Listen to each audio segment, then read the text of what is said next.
Chai with Chitra.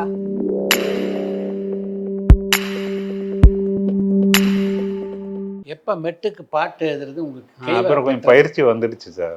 அது மாதிரி திரும்ப வந்து நிறைய எழுதிட்டேன். வித்யாசாகர் தான் அப்போ எங்களுடைய ஒரு தாய் வீடு மாதிரி. அது எல்லாருக்கும், எனக்கு முத்துக்குமார், யுகபாரதி, பா விஜய், அரிமதி அண்ணன், எல்லாருக்கும் அதான். எல்லாருக்கும் 5 பாட்டுனா எல்லாருக்கும் ஒன்று ஒன்று கொடுத்துருவார். அது நல்லா பயிற்சி எடுத்துக்கிட்டாங்க. அப்புறம் அந்த அசை அசை பொழுது, அப்புறம் ஆலங்குயில் கூரையில் அது ஸ்ட்ரெயிட் அவர் அம்மா கொடுத்தாங்க. அவர் வந்த பிறகு திரும்ப கமல் சார் கூப்பிட்டு ஒரு பாட்டு கொடுத்தாரு, பம்மல் கே சம்பந்தம். அவர் கூப்பிட்டு இந்த மாதிரி பாட்டு டியூன்லாம் நல்லா பயிற்சி எடுத்துட்டீங்களான்னு கேட்டார். இல்லை எடுத்துட்டேன் சார். இல்லை சார், ஒரு 60 பாட்டு எழுதிட்டு இருந்தார் அப்படின்னு. அப்படின்னு பரவாயில்ல அப்படின்னு. அப்புறம் மௌலி சார் தான் டைரக்ஷன். அதுக்கு ஏதோ என்டி சூடாமணின்னு ஒரு பாட்டு வரும், விட்டு சாங், அனுராதா ஸ்ரீராம் பாடியிருப்பாங்க. நம்மளுக்கு பாட்டு, நம்மளுக்கு அதை கொடுத்தாங்க. என்னடா இது எப்போ எழுதுறது, தெனாலே பரவாயில்ல உங்களுக்கு அப்படின்னு நினச்சி 2 நாள் வச்சுருந்தேன். சார் என்ன சார் முதல் முறையாக உங்களுக்கு எழுதுகிறேன், கமல் சார்கிட்ட போயிடுது, எது ஒன்றா அவங்க ஜட்ஜிக்கிட்ட போயிடுது. அதான் இவரே எழுதிடு, முதல் முறை உங்களுக்கு எழுத போகிறேன், ஏற்கனவே எழுதுந்தேன் போயிடுச்சு, நல்லா மெலோடியம் தான் நல்லா இருக்குன்றாருன்ட்டு என்னோடய லிஸ்ட்லாம் சொன்னேன். உன் சமையலேருந்து அவரானு அப்படியா சரி அப்படின்னாரு. மறுநாளே ஃபோன் வந்தது, கூப்பிட்றாங்க ஆஃபீஸ்லேருந்து. போனேன். இந்த டியூன் கொடுத்தாங்க, சகல கலா வல்ல வேணே அந்த பாட்டு. அந்த ஒரு மெலோடி இருந்தானே. அப்புறம் படித்து பார்த்தாரு அவர். கமல் சார் தான் ஓகே பண்ணார், நல்லா இருக்கே அப்படின்னு சொன்னாங்க.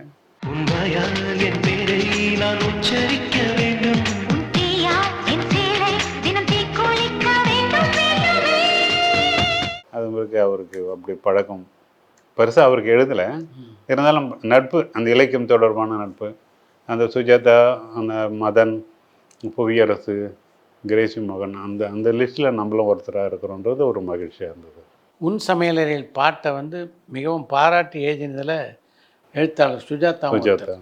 அவரை சந்தித்து பேசியிருக்கீங்களா? அதுக்கப்புறம் பார்க்கும் போதெல்லாம் அந்த பாட்டை பற்றி சொல்லுவார். சில பார்ட்டிகள்லாம் பார்க்கும்போது சொல்லுவார், அந்த ஆண்டினுடைய சிறந்த பாடல்னு விகடனில் இப்போ தானே விருது கொடுக்குறாங்க, அப்போலாம் சுஜாதா தான் எழுதுவார்.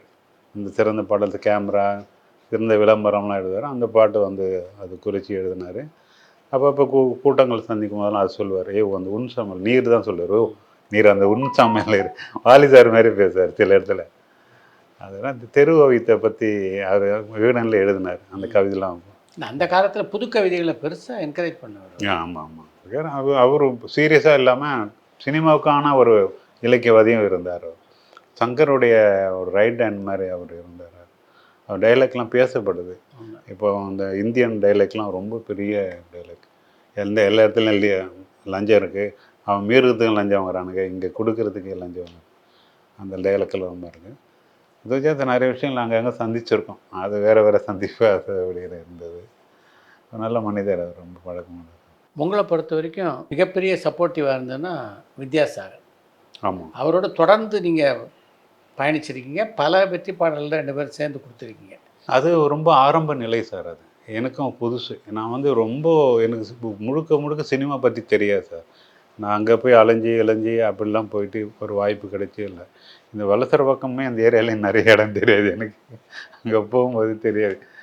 அது அப்போ அந்த காலத்தில் ஆட்டோவில், அப்புறம் கார், என்ன இப்போல்லாம் மேப் வந்துடுச்சுல, இதெல்லாம் ரொம்ப சிரமமாக இருக்கும். அப்படி போவேன். என்ன பண்ணுவேன், பாடல் கொஞ்சம் வர இருக்கும்போது ஒரு நாளைக்கு 60 பாஸ்போர்ட் எழுதணும். அப்போ மேனுவல் தான் எழுதுவாங்க, 60 எழுதணும் பாஸ்போர்ட். அவர் 12 பேர் எழுதுவோம் அந்த ஸ்டாஃபுங்கள. என் கழுத்து கொஞ்சம் நல்லா இருக்குனால அந்த செக்ஷன்லேருந்து மாற்றவே மாட்டாங்க என்னை, அதிலேயே போட்டு கையெல்லாம் வலிக்கும். அப்புறம் திடீர்னு தேவா சார் கூடுவார், திடீர்னு வித்யா சார் கூடுவார், திடீர்னு மணி சர்மா கூடுவாங்க. கொஞ்சம் பிக்கப் ஆகிடுச்சு உன் சமையல் வந்த பிறகு. அங்கே கொஞ்சம் பார்த்துங்கன்னு சொல்லிட்டு பண்டல் கட்டி வச்சுட்டு அங்கே ஓடுவேன். பெருசாத்து ஓடி தேவா சாருக்கு ஒரு பாட்டு எழுதிட்டு வந்து உட்காந்து டயர்டாக அந்த வித்யா சாருக்கு பொண்ணு வரும். பண்ணுறது 60 எழுதி கொடுக்கணும் மாலைக்குள்ளே பார்த்து. அப்புறம் ஒரு 3 மணி 4 மணிக்கு வந்து எல்லாருக்கும் 10 கொடுத்து நீங்கள் எழுதி கொடுங்க, இல்லை பாஸ்வேர்டை எல்லாம் எழுதி கொடுவாங்க, கொஞ்சம் கட்டி கொடுத்துட்டு ஓடிடுவேன். அப்படியே போயிட்டே இருக்கும்போது தான் வித்யாசாகர்கிட்ட வந்து ஒரு பாடல் போட்டி மாதிரி அது எல்லாமே 5 கவிஞர்கள் எழுதுவாங்க. அப்போ நம்ம வந்து அதில் ஒரு நம்ம ஜெயிக்கணும்னு ஒரு எண்ணம் வரும். ஒரு 5 பாடலாம் 5 ஒரே ஆள் எழுதுனா ஏதாவது பாட்டு கிட்டே ஆகிட்டு இல்லை, அது நம்மளுக்கு தானே கிரெடிட் வரப்போகுது, ஏன்னா விருதுன்னு நம்மளுக்கு தான் வரப்போகுது அப்படின்ட்டு கொஞ்சம் மெத்தன்னு வந்துடும். 5 பாட்டு 5 பேர் எழுதும்போது ஒரு போட்டியாக வந்துடும். அப்படி தான் நம்ம எழுதுனது. அந்த 5 பாட்டில் உன் சாம்பல் தனியாக தெரியுது பாருங்க. அப்புறம் அப்படியே வந்து துள்ளல் பாடல் அவருக்கு அந்த மச்சாம்பேரு மதுரை, அந்த மாதிரி தண்டானா தண்டா, சந்திரமுகில் அண்ணனோட பாட்டு தொடர்ந்து கொடுத்துட்டே வந்தார் அவர் அந்த பாட்டு. அப்புறம் அந்த எனக்கு பாடல் எழுத ரொம்ப ஆர்வமாக இருந்தது இருந்த ஒரு விஷயம் இருந்தாலும் ரொம்ப கஷ்டமாக இருந்தது பாஸ்போர்ட் ஆஃபீஸ். என்னடா அது காலையில் ஏதோ ஒரு போய் தூக்கு தண்டனை கைது மாதிரி அங்கே போய் மாட்டின்னு நிற்கணும் அது மாதிரி அப்படி இருந்தது. அப்புறம் ஒரு காலத்தில் 2006 நினைக்கிறேன், 4-5-6 பாய்ஸ் படத்துக்கு கூப்பிட்டார் சங்கர். புதுசாக பண்ணலாம்னு சொல்லிட்டார் பொழுது ரஹ்மான். வழக்கமாக பெரிய கவிஞர் இல்லாமல் ஃப்ரெஷ்ஷாக போயிடுங்க அப்படின்னு சொல்லியிருக்காரு பொழுது. இல்லை 2 பேரும் பேசி முடிவு பண்ணியிருக்கலாம். அதில் தேர்வு வைக்கும்போது அவங்க விக்கிபீடியாவில் பார்ப்பாங்களே என்னென்ன பாட்டு. நம்மளது உன் சாமியில் நான் எக்ஸாமில் டிக் பண்ணிட்டேன். அதன் பிறகு நான் 2 பாட்டு கொடுத்தாரு. அதில் எகிரி குதித்தேன் வானம் குடித்தது அந்த பாட்டும் boom boom sir super song. அந்த பாட்டு 2 பாட்டு எகிரி குதித்தவன் நல்லா இருக்குன்னு சொல்லிட்டு இந்த அப்புறம் பூம் பூம் அது கொடுத்தாங்க. அவருக்கு ஒரு சந்தேகம், எப்படி எழுதுவார் அப்படி அப்படின்ட்டு. பெரியவங்க அவங்க, சின்னவங்க நம்ம துரத்தியும் விட்டுற முடியாது, வேலையும் கரெக்டாக வாங்கணும். வேலை வாங்குறதுல அவங்களுக்கு ஒரு ப்ரிஸ்டேஜ் இருக்கும்ல. வைரமுத்துன்னா அவங்களுக்கு சமமாக இருப்பாங்க, அப்படி எழுதுவாங்க. அப்புறம் நீங்கள் எழுதிட்டு வாங்க டியூன் பண்ணலாம் அப்படின்னாரு சங்கர். சரி 2 வரியா அப்படி நிறைய எழுதிட்டு போனேன். பசியை பங்கிடு, பௌர்ணமியில் சூரியன் செய், பகலை வெட்டி இருட்டில் போடு, கடலை மொண்டு காஞ்சியில் ஊற்று, குளத்தில் நிலவை பார்த்தது குனிந்து கொடி, இது மாதிரி ஐக்கு மாதிரி 2 வரியா அப்படியே எழுதி எடுத்துகிட்டு போனோன்னே அதுக்குள்ளே டியூன் வந்துடுச்சு ரஹ்மான் சார்கிட்ட வந்து. அப்புறம் அதுலேருந்து அவரே எடுத்து ஃபில் பண்ணார். என்னுடைய வரிகள் எடுத்து இதை முதல்ல வச்சுக்கலாம், இதில் 2வது வச்சுக்கலாம். எகிரி உதித்தேன் வானம் அடித்தது, பாதங்கள் 2 பறவையானது, விரல்களின் காம்பில் பூக்கள் முளைத்தது, புருவங்கள் இறங்கி மீசையானது, இதை வச்சுக்கலாம். அவர் பண்ணிட்டார், நல்லா இருக்கேன். அது பிறகு சரணம் வந்தது. அது பிறகு கொஞ்சம் இதுமாக அப்படியே எழுதிட்டே இருக்கும். நல்ல பொய்ட்டிக்காக இருக்கும்.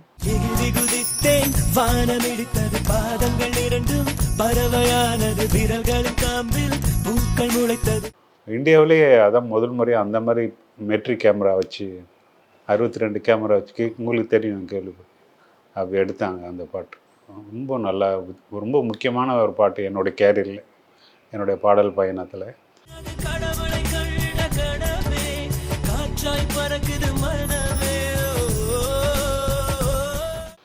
அப்புறம் ரஹ்மான் சார்கிட்ட போனோடனே கேட்டிருக்கார் ரஹ்மான் சார், யார் பாட்டில் யார் வைரமுத்தா அப்படின்னு கேட்டாரான். உடனே சங்கர் சார் கபிலன்னா இந்த பாஸ்போர்ட் ஆஃபீஸில் வேலை செய்கிறார் அவர் அப்படின்னு விட்டுட்டார் அவர். அப்புறம் ரஹ்மான் சார் என்னை பார்க்கும்போது, யோ நீ பாட்டெலாம் எழுதுவையா அப்படின்னாரு. சார் அதான் சார் பழப்பு, அப்படி தான் சார் நான் வந்தேன். BA Tamil literature, MA Tamil literature, எம்பியில் கானா பாடல்கள் ஆய்வு பண்ணி தான் டாக்டரேட் வாங்கிக்கிறேன். அதான் அந்த ஆடி போன அவனெல்லாம் எழுதணும்ல அந்த இது அது. ஆமாம் அப்படியா, நல்லா இருக்கியா பாட்டு அப்படின்னாரு. அப்புறம் பூம் பூம் அது எழுதினோம். அப்புறம் தொடர்ந்து அவருடைய ஹிந்தி படம்ல அதுக்கெல்லாம் தமிழில் எழுதி ஆரம்பித்தேன். சைனீஸ் படம்லாம் எழுதிட்டு இருக்கிறேன் நான். அவருக்கு வாரியர் ஆஃப் த காட்னு ஏதோ ஒரு சைனீஸ் படம் பண்ணுது, ரன்னிங் நான் டைட்டில் போகல பின்னால், அதுக்கு பாட்டு கொடுக்க அப்படியே அங்கேயே கிடந்தேன். 3 வேளை சாப்பிட்டு அங்கேயே, முன்னொரு வீடு மாதிரி அங்கேயே இருந்தேன். அங்கேயே அது ரொம்ப ஒர்க் பண்ணார். அது சில படங்கள்லாம் அவர் அப்பா சின்ன சின்ன ஏதாவது ஒன்று வரும், பரசுராமன் பண்ணுவார், அவர் தான் மியூசிக். அதில் ஒரு 2 பாட்டு எழுதுவேன்.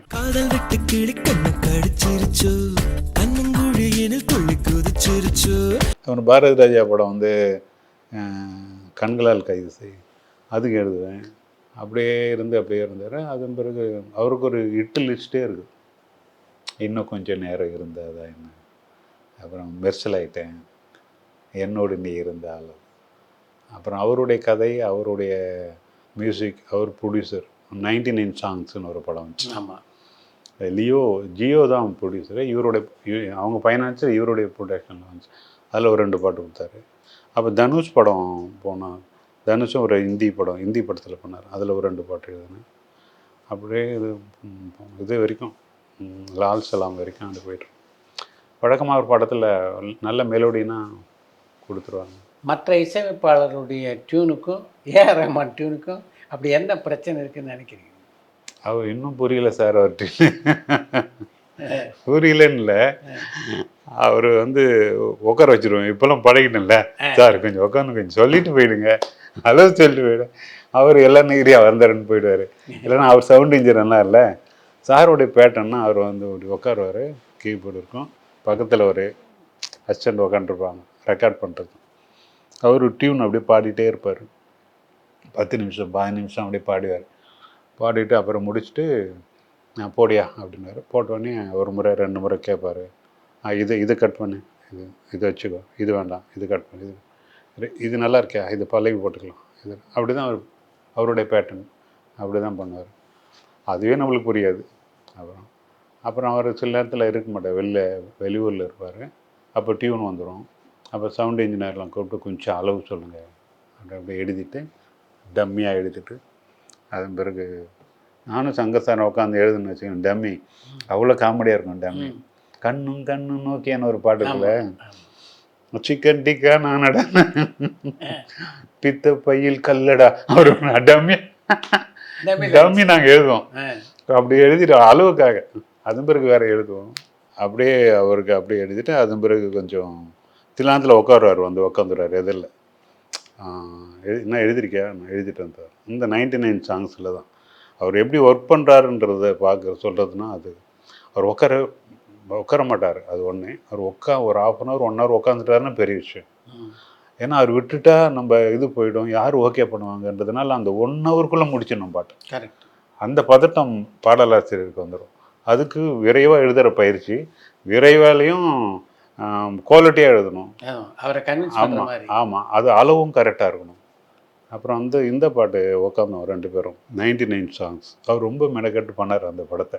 ஏன்னா அவருடைய கதை அவர் அப்படின்னால தானானே நானே தானானே நானே தானானே நானே தானானே தான் டியூனு. எழுதிருக்கியா? நான் எழுது.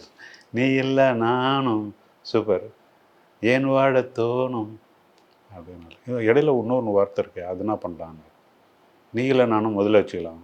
சார் நீ இல்லை நானும் தானானே நானே, அதுக்கு என்ன பண்ணும், நீ இல்லை நானும் ஆள் இல்லை மைதானம் போட்டு. சார் மைதானம் ரொம்ப அதிகமாக அளவு அதிகமாக இருக்குது சார். அளவு அதிகமான சொல்கிற அளவுக்கு நான் தேர்ந்துட்டேன். நல்லா எழுத ஆரம்பிச்சிட்டேன். இப்போ மரபு ப்ளஸ் டியூனுக்கு 2த்தையும் பயிற்சி இருக்கிறதுனால மீட்டெல்லாம் கரெக்டாக எழுதுவேன். இப்போலாம் நிறைய பேர் சொல்லுவாங்க, உங்கள் மீட்ரு கரெக்டாக இருக்குதா அப்படின்னு. நீ இல்லை நானும் ஆள் இல்லை மைதானம். அப்போ ஏன் வாழ தோணும் சொன்னீங்களே, அது 3ஆவது வச்சுக்கினாரு. சரி, ஏன் வாழ தோணும், ஓகே. தானானே என் உயிரைன்னு வச்சுக்கலாமான்னு. சார் உயிரை நிறைய போட்டிங்க சார், நீங்கள் என்ன அன்பேன்னு வச்சுக்கலாம் சார். சரியா, என்ன அன்பு. அப்புறம் சார் ஈஸியாக பேசுவார். ஆமாம், ரொம்ப ஈஸியாக, ரொம்ப காமெடியெலாம் பண்ணுவார் சார். சார் அப்போல்லாம் ஆரம்ப பீரியடில் பைக் ஒன்று வச்சுருந்தேன். ஒய்ஃபுக்கு பொண்ணு பிறந்திருந்தா, பொண்ணு ஸ்கூலில் எடுத்து விட்டுட்டு வரதுக்காக ஹோண்டா கெனடிக் ஓட்டுற மாதிரி நான் சின்ன லேடிஸ் ஓட்டுற மாதிரி வச்சுருந்தேன். இப்போ நைட் கூப்பிட்றதுனால அந்த வண்டி எடுத்து நான் வருவேன். இறைய போகலான்னு அவர் மேலே போயிட்டு 1 hour 2 hour கழிச்சு தான் வருவார். தூங்கிட்டு வரா என்னன்னு தெரில, மேலே போய் ஒர்க் பண்ணுவாரான்னு தெரில. அப்படியே தூங்கி உறங்கிட்டு உக்காந்துருவோம். பைக்கில் வர போகிறோம்ல, அங்கேருந்து ராம் தேட்டர் ஆப்போசிட்டில் அந்த ரோடு அப்படிக்கோ கோயம்புத்தூர் சுற்றிட்டு வரணும், ஊருக்குள்ளே போயிட்டு வரணும். அதான் சார், அது நாயெலாம் துரத்துது சார். நான் நாய்க்கு நான் சொல்கிறேன் அப்படின்னு. அவர் சார் காலையில் 4 மணி ஆச்சு சார் அப்படின்னு. வீட்டுக்கு பால் வாங்கிட்டு போயிடியா அப்படின்னு. இந்த மாதிரிலாம் காமெடி பண்ணிக்கிட்டு இருக்காரு. சரி, அப்புறம் சரணம் அப்படின்னாரு. தரரே தாராரே தரரே தாரா தரரே தாராரே தரரே அப்படின்னு ஒரு டியூன் போகும். அப்படி என் பாடலின் வாசம் நீதானே, என் தேடலின் தூரம் நீதானே, உன் கைவிரல் ரேகையில் நூலானேன், விடுமுறை நாளானேன் அப்படின்னு. நல்லா இருக்கியா? விடுமுறை நாள்லாம் சார் காதல் பிரிவு சார். விடுமுறைன்னா எல்லாம் பிரிஞ்சு போயிடுவாங்க சார். ஆஃபீஸில் விடுமுறைன்னா பிரிஞ்சிடுவாங்க, ஸ்கூலில் விடுமுறைன்னு பிரிஞ்சிடுவாங்க. அதனால் காதலர்கள் பிரிஞ்சுட்டாங்க. சூப்பரையா அப்படின்னு. இடையில ஒரு க்ரீன் டீ வரும், சாப்பிடுவோம். அதை சாப்பிட்டு அப்புறம் அடுத்த சாரணும் அப்படின்னு. அதே மீட்டர் தான் சார் உங்கள் பாடல் உங்களுக்கு எழுதுறதுக்கு முன்னால் உங்கள் பாட்டு நான் வந்து வேறு பாட்டுக்கு மெட்டுக்கு நான் எழுதியிருக்கேன் சார் அப்படின்னு. என்ன பாட்டியா அப்படின்னாரு. எனக்கு ஆனவில்லையே நேற்றோடு வாலி பாட்டு. ஆமாம். எங்கே தேடி பார்க்கிறேன் என் காற்றோடு உயிர் ஓடி போனதே உன்னோடு அன்பே நோடி வரும். நீ என்ன எழுதுன அப்படின்னாரு.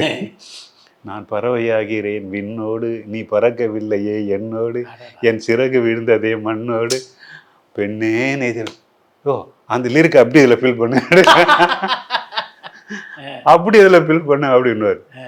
நான் பறவையாகிறேன் விண்ணோடு நீ பறக்கவே இல்லை என்னோடு என் சிறகுகள் விழுந்தன மண்ணோடு அப்படின்னு எழுதினேன். இந்த விழுந்தன மண்ணோடு இது ரெண்டும் மட்டும் வேண்டாம். அரைச்சொல் பார்க்க அது வேண்டாயா. பெரும்பாலும் பார்க்க மாட்டார் ஆரம்பத்துலாம். இப்போ அவர் அது அந்த இடத்துல வெறும் தோண்டி இருக்கு பொழுது அவர் அந்த 2 பேர் என் பறவை என் சிறகுகள் தொலைந்தான உன்னோடு நல்லா இருக்கேன் தாரே தாரே என்று எப்படி அப்படின்னு அதுக்கு என்னாரு கண்ணே கண்ணீரேன்னு சூப்பரியா அது ஹரிச்சரன் கூட அப்படி உடனே இப்போ என் தேடலின் தூரம் நீதானே உன் கைகளின் ரேகை நூலானே. சில பாடலாம் நாங்கள் சிங்கர் கூப்பிட்டு உட்காந்து எழுதுவோம் சார். அவரதுக்குள்ளே பாட்டு முடிச்சிடுவோம் சார். அவ்வளோ ஃபாஸ்ட்டாக எழுத பழகிட்டேன் இப்போ நான். இன்னும் கொஞ்சம் நேரம் இருந்தாலும் அப்படி தான் டக்குன்னு முடிச்சிட்டோம் அதை. அது நயா வழக்கமாக அன்பே தேனே உயிரே எல்லா பாட்டும் இப்படியே போயிட்டுருக்கியா லவ்னாலே அது எதை புதுசாக பண்ணனியா. லவ்வர்கள் சந்திச்சா என்ன பேசுவாங்க. பீச்சில் உட்காந்து பேசினா பெரும்பாலும் லவ்வர்கள் அழுதுகிட்டே இருப்பாங்க தெரியுங்களா. ஏதாவது நான் அழுதுட்டு இருப்பாங்க. இல்லைன்னா ஏதோ முக்காடு போட்டுன்னு ஏதோ பண்ணியிருப்பாங்க. பீச்சில் உட்காந்துருப்பாங்க. என்ன பேசுவாங்க. ஏன் லேட்டாக வந்த நான் எவ்வளோ நேரம் வெயிட் பண்ணுறேன் பாரு வா ஐஸ்கிரீம் பாரில் போகலாம் ஐஸ்கிரீம் சாப்பிட்லாம் இல்லை டைம் ஆச்சு நான் போகணும் நான் குரோம்பேட்டை போகணும் அப்பா கேட்பாங்க இது மாதிரி இல்லை நான் பைக்கில் வர்றேன் இல்லை யாராவது பார்த்துருவாங்க இப்படி தான் பேசுவாங்க. இப்படிலாம் பேசுவாங்க. இன்னும் கொஞ்சம் நேரம் இருந்துட்டு போகணும் இது அப்புறம் இன்னும் கொஞ்சம் நேரம் அப்படி பிடிச்சாங்க பல்லு. எவ்வளோ கரெக்டாக இருக்குது பாருங்களா. என்ன ஜட்ஜ்மெண்ட் பாருங்கள் அவருக்கு. அப்படி இருப்பார் சார் அவர். ஆனால் ஏதோ மியூசிக்னுக்கிறார் மாதிரி தான் வேர்ல்டு வைடாக பேசுவார். அவ்வளோ விஷயம் தெரிஞ்சு வச்சுருப்பார். அவர் ரொம்ப ரொம்ப பொக்கேஷமான சில விஷயங்கள்லாம் அவர்கிட்ட வரும். ரொம்ப 4 ஹவர் 3 ஹவர்லாம் வெயிட் பண்ணிகிட்ருக்கோம். இந்த 10 தலைன்னு ஒரு படம் கிருஷ்ணா சிம்பு படம் 11 மணிக்கு போனோம். சரி ஒர்க் பண்ணிக்கிட்டு இருங்க போயிட்டு காலையில் 4 மணிக்கு வராரு. அதிகாலையில் தூங்கி வந்து நான் கபிலன் டைரக்டரு போயிடலாமா அப்படியே பேசிட்டு டக்குன்னு வருவார். ஃப்ரெஷ்ஷாக வருவார். அவர் பார்த்து நாங்களும் ஃப்ரெஷ் ஆகிடும். அவர் திடீர்னு ஒரு ஒரு பக்தனுக்கு கடவுளை பார்த்த மாதிரில அந்த மாதிரி ஆகிடும் சார். யார் பார்த்தவனுக்கு பெரிய ப்ரொடியூசரு காலை 4 மணிக்கு அங்கே பல்லு வலிக்கிட்டு இருப்பாங்க. அங்கே படுத்துட்டுருப்பாங்க. அது எவ்வளோ பெரிய ஒரு அரண்மனையில் இருப்பாங்க. அந்த சாதாரண சேரில் அப்படியே படுத்து தூங்கிட்டு இருப்பாங்க. இப்போ நம்ம கச்சேரியில் சில கச்சேரிலாம் பாருங்கள் ஃபாரின்லாம் வாசிச்சுருப்பாங்களே அந்த ஃபாரின்லாம் சாதாரணமாக அங்கே ரோட்டில் அந்த ஹாலில் படுத்து தூங்கிட்டு இருப்பாங்க. அப்படி இருக்கும். சரி அப்படின்னுவார். சரி போகலாமா சரி என்ன எழுதியிருக்க அப்படின்னுவார். அந்த மாதிரி சார் மெமரிஸா நினைவு இருக்கா அப்படி போகலாமா நல்லா இருக்கு சார் நினைவு இருக்கா. அந்த பாட்டு கேட்டிங்களா தெரியல. அவங்க பையனை பாட வச்சார் அந்த பாட்டு கொஞ்சம் நல்ல பாட்டு அது அந்த பாட்டு எழுதி முடிச்சுட்டு நைட்டு காலையில் போய்ட்டு தூக்கம் பெற வரா சார். அவரை பார்த்தது இப்போ திருப்பதி போயிட்டு வந்தவங்க அதெல்லாம் யோசிப்பாங்க தெரியுமா எங்கே போய்ட்டோம் யாரை பார்த்தோம் அப்படின்ட்டு. திருப்பதியில் போய் திடீர்னு அஜித்தை பார்த்துட்டோன்னு வச்சுங்களேன் எதுவும் தெரியாது. அஜித்தை பார்த்தது அப்படி போனது அவர் வந்தது அவர் வணங்க சொன்னது அவர் கூட ஒரு செல்ஃபி எடுத்தது இது தானே ஞாபகம் இருக்கும். பெருமாள் கூட ஞாபகம் இருக்காது. இதுதான் ஞாபகம் இருக்குது. அதுமாதிரி ரகுமானுக்கு சங்கர் சாருக்கு எங்களுக்கெல்லாம் போயிட்டு ஒர்க் பண்ணும்போது அந்த மைண்டில் ஒரு நாள் அப்படியே வைப்ரேஷன் ஓடிட்டுருக்கும் நம்மளுக்கு. அவங்க ஏதாவது அவர் எனக்கு வாட்ஸ்அப்பில் கூட ஏதாவது தேங்க்ஸ் கபிலன் ஏதாவது அனுப்பிச்சாருன்னு வச்சுனோன்னா கிட்டத்தட்ட ஒரு 1 மாதம் அதை வச்சுருப்போம். அப்பப்போ பார்த்துட்டு ஒரு கஷ்டமாக இருக்கும்போது மனசு அதை பார்த்து கொஞ்சம் இது சார்ஜர் ஏற்றுக்க வேண்டியது தான். அது அந்த ஒரு கர்வம் ஒரு கிரீடம்லாம் இருக்காது அவர்கிட்ட. இப்போல்லாம் ஒரு சில மியூசிக் டேரக்டர்லாம் பெரியவங்களாம் போனால் அவங்களுக்கு ஒரு நாற்காலி இருக்கும். அங்கே யாரும் உட்கார மாட்டாங்க. பெரிய உங்களுக்கு தெரியும் அந்த மியூசிக் டேரக்டர் பழைய இதெல்லாம் பார்த்துருப்பீங்க. அவங்க தான் உட்காருவாங்க. எதில் தான் நம்ம உட்காரணும் இவர் சவுண்ட் இன்ஜினெல்லாம் போட்டு அவர் சேரில் உட்கார் அழுத்தி நம்மளுக்கு கூச்சமாக இருக்கும், சோல்டரை பிடிச்சி அழுத்தி உட்காரியா, அவர் ஹெட்செட் போட்டு மாதிரி கேளியா அப்படின்வார். சாதாரண கோரஸ் பார வச்சு சாதாரண செகண்ட் சிங்கர்ல அவர் உட்காந்து ஊஞ்சல் ஆடுறாருல அங்கே உட்காந்து ஆடிட்டு இருப்பாங்க. ரொம்ப அதை பற்றி ரொம்ப எளிமையான மனிதர், எளிமையான மனிதர், ரொம்ப தாய்பாசம் மிக்கவர். அப்போ அம்மா போய் பார்த்துட்டு வர்றாரு. ரொம்ப என்ன சொல்கிறது, அவரும் நம்மளுக்கு ஒரு பெரிய அந்த அந்த தவம் தான், வரம் தான். அவரை பார்க்குறதெல்லாம் ரொம்ப கஷ்டம். நம்ம அதுக்கு அடிக்கடிக்கு கிடைக்கிற வாய்ப்புக்கு நம்ம யாருக்கு நன்றி சொல்கிறதுன்னே தெரியல. அவர் பார்க்கலாம், நிறைய பேர்லாம் அவரை பார்க்க மாட்டோமா அப்படின்ட்டு ஏங்கிட்டு இருக்காங்க. அவர் நம்மளுக்கு அந்த இயற்கையாகவே அந்த வாய்ப்பு கிடைச்சிருக்காது. எல்லா எக்ஸ்ட்ரீமாக போயிட்டோம். ராஜா சார்னா இந்த பக்கம் மிஸ்கின் அதெல்லாம் சொல்லியிருப்பாரு இந்த சைக்கோ படத்தில் ராஜா சார். கில்லி படத்தில் அந்த அர்ஜுன வில்லு பாடல் எப்படி உருவாச்சு அதை பற்றி சொல்லுங்கள். நல்லா எழுத தெரிஞ்சு சிரமப்பட்டது அந்த அர்ஜுனர் வில்லு தான். ரஹ்மான் பேட்டனில் அது அந்த பூம் பூம் சகம் அது மாதிரி சவுண்டாக வரும். ராஜா சார்கிட்ட ஒரு நாள் அப்போ ஆரம்ப பிரிவில் மிஸ்கின் தான் அறிமுகப்படுத்தி வைக்கிறாரு. புது ஆட்லாம் வேணாம், நிறைய எழுதிட்டேன் நான், எல்லாமே எழுதிட்டேன், புது ஆட்கள் வேணான்றார். எல்லாம் இருக்கேன் இல்லை கபிலன் வந்து சித்திரம் பேசலேருந்து எழுதிட்டு வர்றாரு, ஒரு பாட்டாவது கொடுக்கணும் என்னுடைய பாலிய நண்பர். சரி கூப்பியே கொடுத்துடலாம் அப்படின்னாரு. போயிடுச்சு. அப்போ படம் கொடுக்க ஆரம்பித்தார். சின்ன சின்ன படங்கள் தான் பண்ணிட்டு இருந்தார், கொடுக்க ஆரம்பித்தார். ஒரு நாள் கொஞ்சம் லேட்டாக போயிட்டேன். மிஸ்கின் அப்போ ஏதோ ஒர்க்கு வந்திருக்காரு. இளையராஜாவோட பயணிச்சதில் உங்களால் மறக்க முடியாது அப்படின்னு எதை சொல்லலாம்? அவரோட அதிகம் பயணிக்கல சார், ரஹ்மான் அளவுக்கு ஹாரிஸ் அளவுக்குலாம். நம்ம வரும்போது அவருக்கு பாடல் குறைவு தானே இல்லை. பரபரப்பான சினிமா செய்திகள், நட்சத்திரங்களின் பேட்டிகள், சினிமா வரலாறு ஆகியவற்றை பார்க்கவும் படிக்கவும் உங்களுக்கான இணையதளம் tourantalkies.co.